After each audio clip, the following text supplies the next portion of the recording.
If acid-base balance has ever made your brain feel like it's short-circuiting, you are not alone. It trips up nursing students and even experienced nurses who never had it broken down clearly. But here's the thing, once it clicks, it really clicks. And today, we're going to make it click for you. This is Acid-Base Balance Nursing Explained Simply, your practical guide to understanding your patient's pH, what's causing the problem, and what to do about it. Let's get into it. So what exactly is acid-base balance, and why does it matter so much in nursing? Your body runs on chemistry. Every cell and organ depends on the blood staying within a tight chemical range, measured by pH, which tells us how acidic or alkaline the blood is. Think of pH like a scale from 0 to 14. 0 is extremely acidic, 14 is extremely alkaline, and 7 is neutral. Normal blood pH is 7.35 to 7.45. It's a small window, and even tiny shifts can cause serious problems. Below 7.35, that's acidosis, too acidic. Above 7.45, that's alkalosis, too alkaline. Your lungs, kidneys, and buffer systems work constantly to keep you inside that window. As a nurse, your job is to spot when that balance breaks down and act fast. Here's where it gets practical. Two systems control acid-base balance: the respiratory system and the metabolic system. The respiratory system controls carbon dioxide, CO2, which is an acid. You breathe it out, so the more CO2 in your blood, the more acidic it gets. Your lungs play a huge role in balancing pH. The metabolic system, mainly your kidneys, controls bicarbonate, written HCO3, which is a base. Your kidneys hold on to it or excrete it as needed.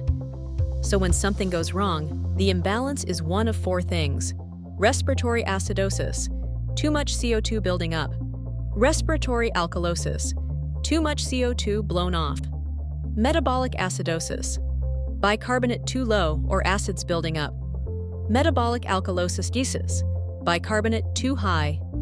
Four categories. Everything comes back to these four.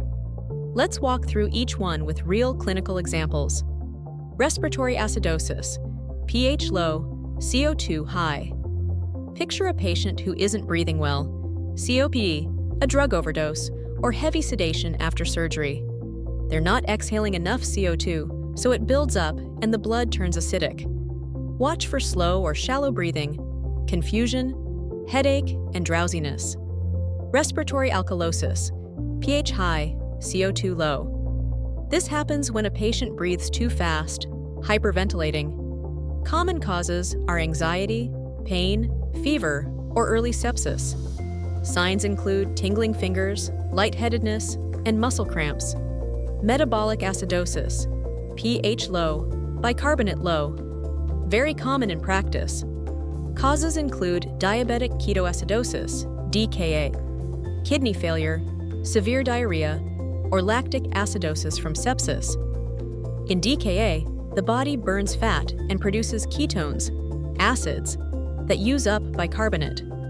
You'll often see deep, rapid Kussmaul respirations as the body tries to compensate.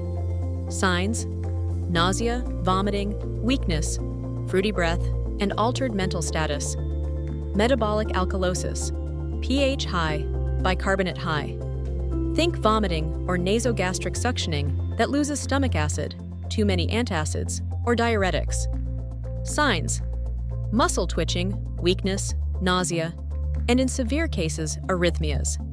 Here's a concept that trips a lot of students up: compensation. When one system goes out of balance, the other tries to fix it, always aiming for that 7.35–7.45 range. If the problem is respiratory, the kidneys compensate by holding onto or dumping bicarbonate. If the problem is metabolic, the lungs compensate by changing the breathing rate to adjust CO2. So in metabolic acidosis, you'll see faster breathing, those Kussmaul respirations, as the lungs lower CO2 to raise pH. In long-standing respiratory acidosis, the kidneys retain bicarbonate to do the same. Compensation doesn't fully fix the problem, it buys time. The underlying cause still needs treatment. This isn't just textbook knowledge, It's frontline clinical skill. When you get an arterial blood gas, an ABG, back on your patient, acid-base balance is exactly what you're interpreting, and it can change the entire direction of care. Confused and tachypnic after surgery? Low pH, high CO2, respiratory acidosis. Now you're thinking airway, oxygen, sedation, and ventilator settings. A diabetic patient sick and weak? Low pH, low bicarbonate, metabolic acidosis, likely DK. You're preparing insulin, IV fluids, and electrolyte replacement. A patient vomiting for 3 days? High pH, high bicarbonate, metabolic alkalosis. You're replacing electrolytes and monitoring cardiac rhythm. This is acid-base balance nursing in action, not memorizing values, but using them to drive patient care. Let's lock it in. Normal pH, 7.35 to 745. Below 735 equals acidosis. Above 7.45 equals alkalosis. Respiratory equal CO2, lungs.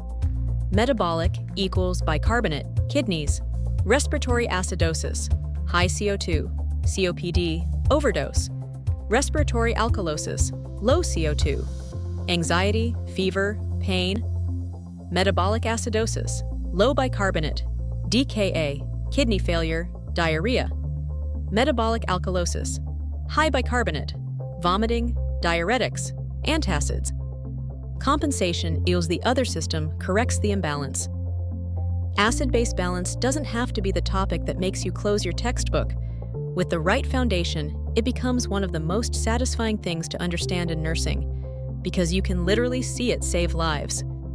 Whether you're new to nursing, still in school, or brushing up on the fundamentals, every bit of knowledge makes you a safer, stronger nurse.